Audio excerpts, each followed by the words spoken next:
Hello students, welcome to ലിറ്റ്ലൂം. അപ്പം ഒരു പോയട്രിയാണ്, +1 ഇംഗ്ലീഷ് ടെക്സ്റ്റ് ബുക്കിലെ പോയട്രിയാണ് നമ്മൾ പഠിക്കാനായിട്ട് പോകുന്നത്. So much happiness by Naomi Shihab Nye. അപ്പം നിങ്ങളുടെ ടെക്സ്റ്റ് ബുക്കിൽ നോക്കിക്കോ. All happy families are alike, each unhappy family is unhappy in its own way. Leo Tolstoy, ബ്രാക്കറ്റിൽ അന്ന കരീന എന്ന് കൊടുത്തിട്ടുണ്ട്. അപ്പോൾ that is a work by Leo Tolstoy. അപ്പോൾ അദ്ദേഹത്തിൻ്റെ വർക്കിൽ നിന്ന് എടുത്തിട്ടുള്ള ഒരു കോട്ടാണ് ഈ കൊടുത്തിരിക്കുന്നത്. അതിനർത്ഥം എന്താണ്? സന്തോഷമുള്ള എല്ലാ കുടുംബങ്ങളും ഒരുപോലെയാണ്, എന്നാൽ ദുഃഖമുള്ള ഓരോ കുടുംബത്തിനും അതിൻ്റെ ദുഃഖത്തിന് ഓരോ വ്യത്യസ്ത കാരണങ്ങളുണ്ട് എന്നാണ് പറയുന്നത്. അതായത് സന്തോഷത്തോടെ ജീവിക്കുന്ന എല്ലാ കുടുംബങ്ങളും ഒരേ സ്വഭാവമുള്ളവരാണ്, അവർക്ക് എപ്പോഴും സന്തോഷമാണ്. എന്നാൽ സന്തോഷമില്ലാത്ത ഓരോ കുടുംബത്തിനും അതിൻ്റെതായ പ്രത്യേക പ്രശ്നങ്ങളും ദുരിതങ്ങളും ഉണ്ടെന്നാണ് പറയുന്നത്. അപ്പം ഒരാളുടെ സങ്കടമാണോ വേറൊരാളുടെ സങ്കടം? അല്ല. അപ്പം സങ്കടമുള്ള ആളുകൾക്ക് എപ്പോഴും വ്യത്യസ്ത കാരണങ്ങൾ ഉണ്ടാകും സങ്കടപ്പെടാനായിട്ട്. അപ്പം അതാണ് ഇതിലൂടെ അർത്ഥമാക്കുന്നത്.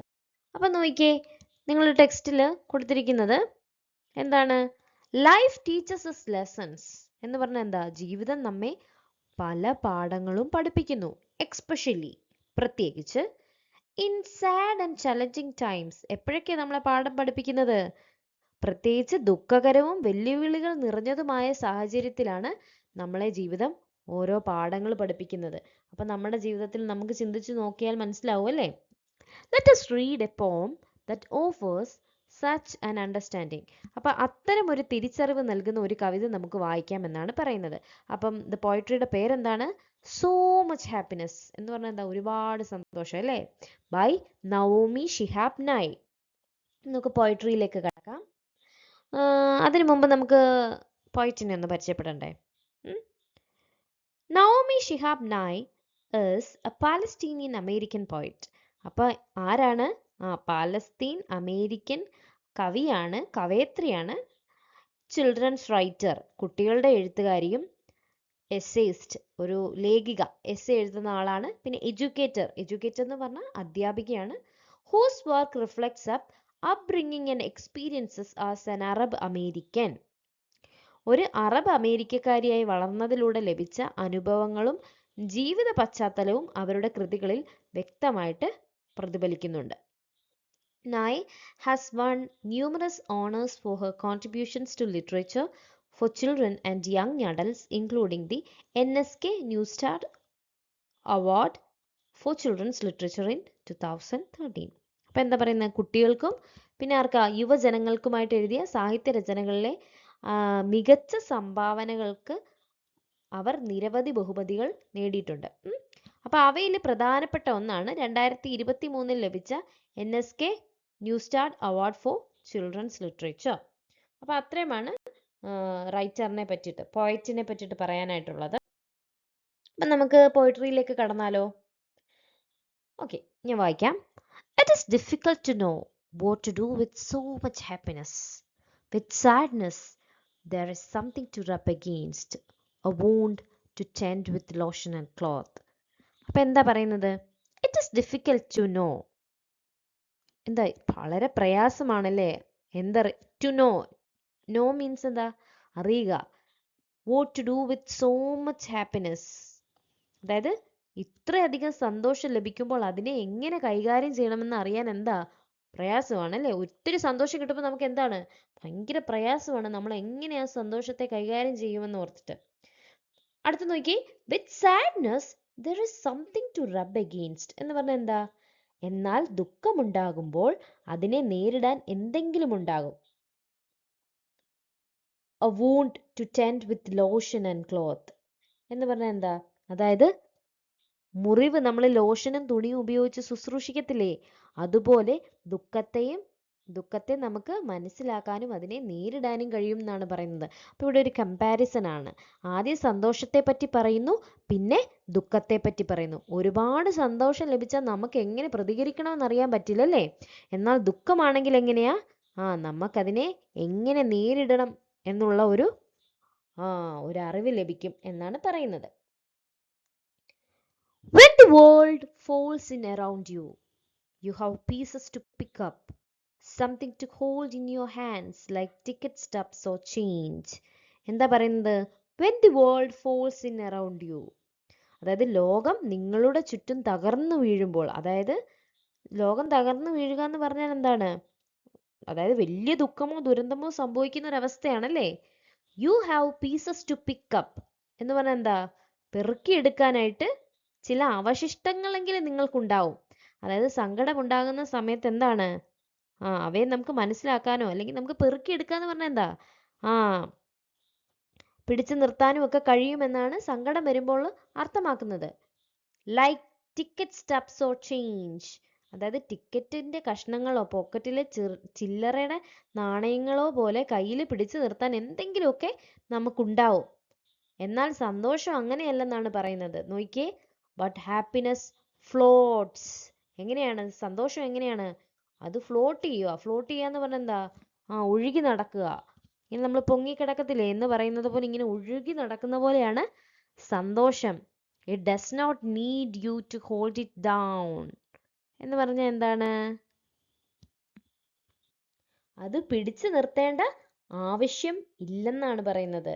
അതിന് ഒന്നും ആവശ്യമില്ല. സന്തോഷത്തിന് ഒന്നും ആവശ്യമില്ല. ബലമായിട്ട് പിടിച്ചു വെക്കാനോ അല്ലെങ്കിൽ നിയന്ത്രിക്കാനോ ഒന്നും സാധിക്കാത്തൊരു കാര്യമാണ്. അതിന് മറ്റൊന്നിന്റെയും ആശ്രയം വേണ്ടാത്തൊരു കാര്യമാണ് എന്തെന്ന് പറഞ്ഞാല് സന്തോഷം എന്ന് പറഞ്ഞാല്. Happiness lands on the roof. എന്താണ് സന്തോഷം? ലാൻഡ് ചെയ്യുക. ലാൻഡ് ചെയ്യുക എന്ന് പറഞ്ഞാൽ എന്താ? നോക്കിയേ, വന്നിറങ്ങുകയാണ്. എവിടേക്കാ? On the roof of the next house. അതായത് സന്തോഷം അടുത്ത വീടിന്റെ മേൽക്കൂരയിൽ വന്നിരുന്ന് സിംഗിങ്. സിംഗിങ് എന്ന് പറഞ്ഞാൽ എന്താ? പാടുകയും. And disappears when it wants to. You are happy either way. അതായത് ഇഷ്ടമുള്ളപ്പോൾ അവിടെ വന്ന് അപ്രത്യക്ഷമാവുകയും ചെയ്യുന്നു. എന്ത്? സന്തോഷം. എന്തായാലും സന്തോഷം എന്ന് പറഞ്ഞാൽ എന്താ? നിങ്ങൾ സന്തോഷവാനായിരിക്കും. അതായത് ഇവിടെ പറയുന്നത് എന്താന്ന് വെച്ചാൽ സന്തോഷത്തിനെ ഒരു പക്ഷിയെ പോലെ സ്വതന്ത്രമായി വരികയും പോവുകയും ചെയ്യുന്ന രീതിയിലാണ് ഇവിടെ പറഞ്ഞിരിക്കുന്നത്. അതിനെ നമുക്ക് നിയന്ത്രിക്കാൻ കഴിയില്ല. അത് എപ്പോ വരുമെന്നോ എപ്പോ പോകുമെന്നോ നമുക്ക് തീരുമാനിക്കാൻ കഴിയില്ല. എന്നിരുന്നാലും യഥാർത്ഥ സന്തോഷം നമ്മുടെ ഉള്ളിലാണെങ്കിൽ സാഹചര്യങ്ങൾ മാറിയാലും നാം സന്തോഷത്തോടെ തന്നെ തുടരുമെന്നാണ് ഈ വരികളിലൂടെ കവി പറയാനായിട്ട് ഉദ്ദേശിക്കുന്നത്. അതായത് സന്തോഷത്തിനെ ഒരു പക്ഷിയെ പോലെയാണ് ഇവിടെ ചിത്രീകരിച്ചിരിക്കുന്നത്. അതെങ്ങനെയാണ്? സ്വതന്ത്രമായി വന്ന് പാടുകയും പിന്നീട് ഇഷ്ടമുള്ളപ്പോൾ എന്താണ് പറന്നു പോവുകയും ചെയ്യുന്നു. സന്തോഷത്തെ ബലമായിട്ട് നമുക്ക് പിടിച്ചു നിർത്താൻ പറ്റുമോ? ഇല്ല. അത് വന്നാലും പോയാലും യഥാർത്ഥ സന്തോഷം നമ്മുടെ മനസ്സിനുള്ളിലാണെങ്കിൽ നമുക്ക് എന്ത് ചെയ്യാൻ പറ്റും? സന്തോഷത്തോടെ ജീവിക്കാൻ പറ്റും. അതാണ് നമ്മളുടെ കവി ഇതിലൂടെ ഉദ്ദേശിക്കുന്നത്. Even the fact that you once lived in a peaceful tree house and now live over a quarry of noise and dust cannot make you happy. അതായത് ഒരു കാലത്ത് നിങ്ങൾ ശാന്തമായ ഒരു മരവീട്ടിൽ, നോക്കിയേ, മരവീട് ട്രീ ഹൗസിൽ ആണ് നിങ്ങൾ താമസിച്ചിരുന്നതെന്നിരിക്കട്ടെ. ഇപ്പോൾ എങ്ങനെയാ? ശബ്ദവും പൊടിയും നിറഞ്ഞ ഒരു ക്വാറിയുടെ മുകളിലാണ് താമസിക്കുന്നതെന്ന വസ്തുത പോലും നിങ്ങളെ അസന്തുഷ്ടനാക്കാൻ കഴിയില്ല. എന്ന് പറഞ്ഞാൽ എന്താണ്? ഇപ്പൊ നോക്കിയാൽ നിങ്ങൾ പണ്ട് ജീവിച്ചിരുന്നത് കണ്ടോ? പിക്ചറിലോട്ട് നോക്കൂ. ഒരു ട്രീ ഹൗസിലാ. പക്ഷെ നിങ്ങൾ ഇപ്പൊ ജീവിക്കുന്നതോ ഇതുപോലെയുള്ള ഒരു ക്വാറിയെ, place where stones are dug from the ground. കണ്ടോ? ഇങ്ങനെ കല്ലുകളൊക്കെ എടുക്കുന്ന ഒരു സ്ഥലം കണ്ടില്ലേ? ആ ഒരു ഏരിയയിലാണ് നിങ്ങൾ താമസിക്കുന്നെങ്കിൽ എങ്ങനെയായിരിക്കും? അതായത് മുമ്പ് നിങ്ങൾ വളരെ ശാന്തവും സമാധാനപൂർണവുമായിട്ടുള്ള ഒരു സ്ഥലത്തായിരിക്കാം ജീവിച്ചിരുന്നത്. എന്നാൽ ഇപ്പോൾ ശബ്ദവും പൊടിയും ഒക്കെയുള്ള ഒരു സാഹചര്യങ്ങളിൽ നിങ്ങൾ വന്നാലും എന്താണ്? നിങ്ങളുടെ മനസ്സിൽ യഥാർത്ഥ സന്തോഷം നിങ്ങൾക്കുണ്ട് എങ്കിൽ ഏതൊരു സാഹചര്യത്തിലും നിങ്ങൾക്ക് എന്ത് ചെയ്യാൻ പറ്റും? അസന്തുഷ്ടരാകാൻ പറ്റില്ല. അതായത് നിങ്ങളുടെ സന്തോഷം ഇല്ലാതാക്കാൻ നിങ്ങൾക്ക് പറ്റില്ല. ഇതിലൂടെ കവി എന്താ ഉദ്ദേശിക്കുന്നത്? സന്തോഷം എന്ന് പറഞ്ഞാൽ നമ്മളുടെ മനസ്സിലാണല്ലേ. നമ്മളുടെ സന്തോഷം എപ്പോഴും എവിടെയായിരിക്കും? നമ്മളുടെ കൈകളിൽ തന്നെയായിരിക്കും. എന്തൊക്കെ സംഭവിച്ചാലും നമ്മളുടെ ഉള്ളിൽ എന്താണോ അതായിരിക്കും പ്രകടമാകുന്നത് എന്നാണ് ഉദ്ദേശിക്കുന്നത്. Everything has a life of its own. അതായത് ഓരോ വസ്തുവിനും എന്താണ്? അതിൻ്റെതായിട്ടൊരു ജീവിതമുണ്ട് അല്ലേ. It to could wake up filled with possibilities of coffee cake and ripe peaches. അതായത് അതിനും ഒരു ദിവസം എന്താണ് പറഞ്ഞത്? കോഫി കേക്ക് അല്ലെങ്കിൽ റൈപ്പ് പീച്ചസ്, മധുരമായ സാധ്യതകൾ, അതായത് പഴുത്ത പീച്ച് പഴങ്ങളുടെ മധുരമായ സാധ്യതകളാൽ നിറഞ്ഞു ഉണരാൻ കഴിയും ഓരോ ദിവസത്തിനും. And love even the floor which needs to be swept and soiled linen and scratched records. അതായത് എന്താണ് അതുകൊണ്ട് കവി ഉദ്ദേശിക്കുന്നത്? അതായത് സന്തോഷം വലിയ നേട്ടങ്ങളോ അല്ലെങ്കിൽ നമുക്ക് ഈ ആഡംബര ജീവിതമൊക്കെ ഉണ്ടാകുമ്പോഴോ മാത്രമല്ല നമുക്ക് സന്തോഷം ഒതുങ്ങിപ്പോകുന്നത്. അതിലല്ല നമ്മുടെ സന്തോഷം നിൽക്കുന്നത്. അതായത് തൂത്തു വാരേണ്ട തറ, അല്ലെങ്കിൽ അലക്കേണ്ട അഴുക്ക് പിടിച്ച നമ്മുടെ വിരിപ്പൊക്കെ ഇല്ലേ, പിന്നെ പോറലേറ്റ പഴയ റെക്കോർഡുകൾ, അങ്ങനെ തുടങ്ങിയ സാധാരണവും അതേപോലെ തന്നെ ഈ അപൂർണമായിട്ടുള്ള കാര്യങ്ങളും ഒക്കെ നമുക്ക് സ്നേഹിക്കാൻ കഴിയണം എന്നാണ് പറയുന്നത്. അതിലാണ് യഥാർത്ഥ സന്തോഷം എന്നാണ് കവി പറയുന്നത്. നോക്കി കണ്ടോ, which needs to be swept, അത് തൂത്ത് കളയേണ്ടത്, അല്ലെങ്കിൽ സോയിൽഡ് ലിനൻ, അതായത് സ്ക്രാച്ച്ഡ് റെക്കോർഡ്സ്. അപ്പം ഈ പറയുന്ന ആഡംബര ജീവിതത്തിൽ മാത്രമല്ല ബാക്കി എല്ലാ കാര്യങ്ങളിലും നിങ്ങൾ എന്ത് കണ്ടെത്തണം? സന്തോഷം കണ്ടെത്തണം എന്നാണ് കവി ഇതിലൂടെ പറയുന്നത്. Since there is no place large enough to contain so much happiness. അപ്പൊ ഇത്രയധികം സന്തോഷത്തെ ഉൾക്കൊള്ളാൻ മതിയാവുന്ന വലിയ ഒരിടം ഇല്ലെന്നാണ് പറയുന്നത്. You shrug, you raise your hands and it flows out of you into everything you touch. So ആയതിനാൽ നിങ്ങൾ തോൾ ഉയർത്തുകയും കൈകൾ ഉയർത്തുകയും ചെയ്യുന്നു. കണ്ടില്ലേ ആ പടത്തിൽ കാണിക്കുന്ന പോലെ. അപ്പൊ എന്താ സംഭവിക്കുന്നത്? You are not responsible and it flows out of you into everything you touch. You are not responsible എന്ന് പറഞ്ഞാൽ നമ്മളിങ്ങനെ തോൾ ഉയർത്തുകയും കൈകൾ ഉയർത്തുകയും ഒക്കെ ചെയ്യുന്നു. അപ്പോൾ ആ സന്തോഷം നിങ്ങളിൽ നിന്ന് ഒഴുകി പുറപ്പെട്ട് അത് നിങ്ങളെ സ്പർശിക്കുന്ന പോലെ, അതായത് നിങ്ങളെ തൊടുന്നത് പോലെ എല്ലാ കാര്യങ്ങളിലേക്കും പകരുന്നു എന്നാണ് പറയുന്നത്. അതിന് നിങ്ങളൊരു ഉത്തരവാദി ആയിരിക്കില്ല. യു ആർ നോട്ട് റെസ്പോൺസിബിൾ എന്നാണ് പറയുന്നത്. അതായത് നമ്മുടെ മനസ്സിൽ നിറഞ്ഞ സന്തോഷത്തെ നമുക്ക് പൂർണ്ണമായിട്ട് ഉള്ളിൽ അടച്ചു വെക്കാൻ കഴിയില്ല, അല്ലേ? അതുകൊണ്ട് അത് സ്വാഭാവികമായി നമ്മുടെ വാക്കുകളിലൂടെയും അല്ലെ നമ്മുടെ പ്രവർത്തികളിലൂടെയും ഒക്കെ മറ്റുള്ളവരിലേക്ക് നമ്മൾ പകരത്തില്ലേ. അപ്പം നാം സ്പർശിക്കുന്ന എല്ലാ കാര്യങ്ങളിലും എന്തുണ്ടാവും? നമ്മുടെ സന്തോഷത്തിന്റെ ഒരു സ്വാധീനം ഉണ്ടാവും. അത് നമ്മൾ ബലമായിട്ട് ചെയ്യുന്നതാണോ? അല്ല. അതുകൊണ്ട് അതിന് നമ്മൾ ഒരു ഉത്തരവാദി അല്ലെന്നാണ് ഇവിടെ പറയുന്നത്. അപ്പൊ നോക്കിയേ, ഇനി എന്താ പറയുന്നത്? You take no credit as the night sky takes no credit for the moon but continues to hold it and share it and in that way be known. അതായത് ഇതിലൂടെ കവി പറയാൻ ഉദ്ദേശിക്കുന്നത് എന്താന്ന് വെച്ചാൽ, അതായത് രാത്രിയിൽ ആകാശം എന്താ ചന്ദ്രനെ ഇങ്ങനെ താങ്ങി നിൽക്കുന്നു എന്നാ പറയുന്നത്. എന്നാൽ ചന്ദ്രന്റെ സൗന്ദര്യത്തിന്റെയോ പ്രകാശത്തിന്റെയോ അവകാശം ആകാശം ഒരിക്കലും സ്വന്തമാക്കുന്നില്ല.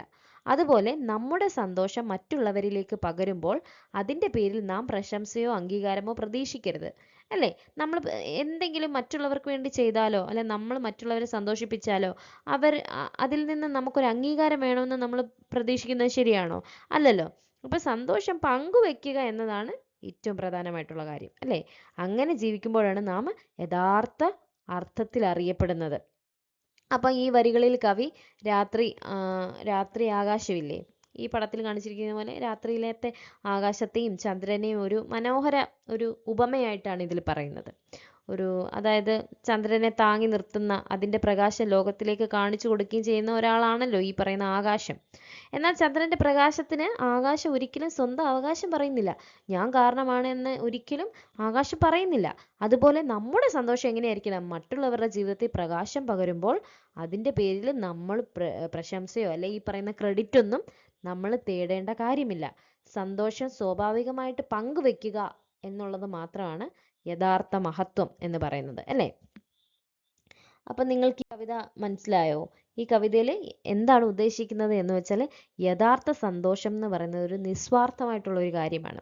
അത് മറ്റുള്ളവരുമായിട്ട് പങ്കുവെക്കുമ്പോൾ അതിൻ്റെ പേരിൽ പ്രശംസ പ്രതീക്ഷിക്കാതെ ജീവിക്കുകയാണ് ജീവിതത്തിൻ്റെ സൗന്ദര്യമെന്ന് കവി ഈ വരികളിലൂടെ ഓർമ്മപ്പെടുത്തുകയാണ്. അപ്പോൾ നിങ്ങൾക്ക് കവിത മനസ്സിലായി എന്ന് ഞാൻ വിചാരിക്കുന്നു. അപ്പോൾ നിങ്ങൾക്ക് എന്തെങ്കിലും അഭിപ്രായങ്ങളുണ്ടെങ്കിൽ നിങ്ങൾക്ക് കമൻറ്റ് സെക്ഷനിൽ അറിയിക്കാം. അപ്പോൾ ഇതിന് ശേഷമുള്ള പാഠപുസ്തകത്തിലെ ചോദ്യങ്ങളൊക്കെ ഇൻക്ലൂഡ് ചെയ്തിട്ട് ഞാൻ അടുത്തൊരു വീഡിയോ അപ്ലോഡ് ചെയ്യും. അപ്പോൾ നിങ്ങൾ കാണുക, പഠിക്കുക. Thank you for your attention and support. It means a lot.